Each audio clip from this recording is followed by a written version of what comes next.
How to transfer crypto from Binance to Trust Wallet. Hey everybody, welcome back to our channel. In this video we're going to learn how we can transfer crypto from Binance to Trust Wallet, so make sure to watch the video till the end. Now, to transfer crypto from Binance to Trust Wallet, first of all decide which crypto it is and which network you're going to use. So first we will open up Trust Wallet. Now we will actually go ahead and then copy the wallet address of the crypto that we want to receive on Trust Wallet.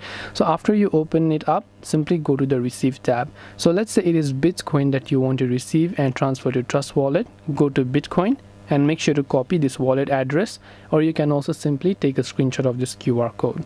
Now after you do this, simply open up the Binance application. If you're already logged in, that's great, and we will simply go to Portfolio, then we will go to Withdraw.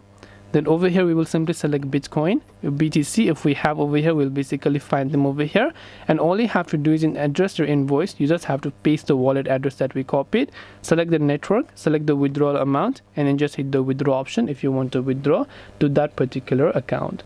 So hope this video helped you. If you have got any more questions, feel free to also leave them down in the comment section below. Thank you for watching till the very end of this tutorial, and as always, see you soon in the next video.